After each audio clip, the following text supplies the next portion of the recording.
Let's begin with the opening of the email.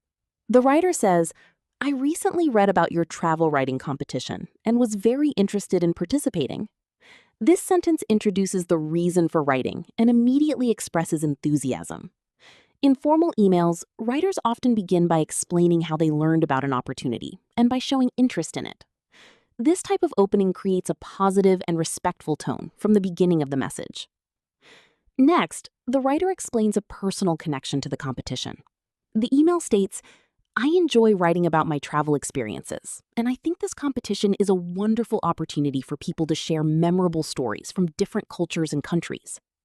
This sentence explains the writer's motivation and connects personal interest to the event itself.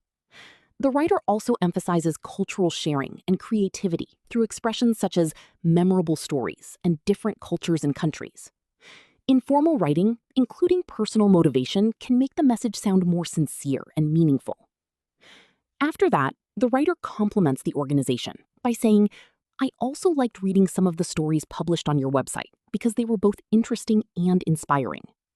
This sentence provides positive feedback and shows genuine engagement with the website.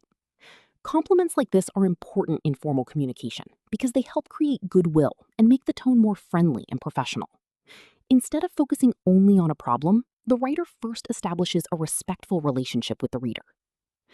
The email then moves to the submission process. The writer says, 2 days ago, I submitted my travel story using the online submission form. This sentence explains the action completed by the writer and establishes a clear timeline of events. Notice the use of past tense verbs, such as submitted. Using chronological order helps organize information logically and makes the situation easier for the reader to understand. Next, the writer introduces the problem.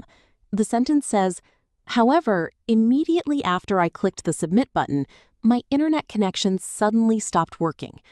The transition word, however, is especially important because it signals a contrast. The email changes from describing successful actions to explaining an unexpected technical difficulty. Transitions like this help readers follow the development of ideas clearly. Then, the writer explains the result of the problem. The email states, because of this problem, I did not receive any confirmation message or email, so I am unsure whether my story was successfully submitted. This sentence uses a cause and effect structure. The phrase, because of this problem, explains the cause, while the uncertainty about the submission status is the result. Formal emails often use logical connections like this to explain situations clearly and efficiently. After explaining the issue, the writer makes a polite request by asking, could you please let me know if you received my story?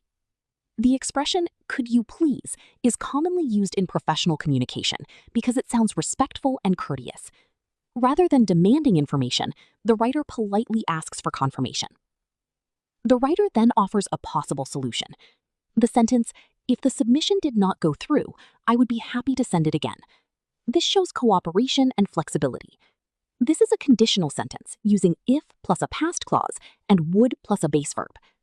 By offering to resend the story, the writer demonstrates responsibility and willingness to solve the problem. Finally, the email closes politely with the sentences, thank you for your time and assistance, and I look forward to your reply. These closing expressions show appreciation, professionalism, and respect. In formal emails, ending with gratitude and a polite expectation for future communication helps maintain a positive relationship between the writer and the reader.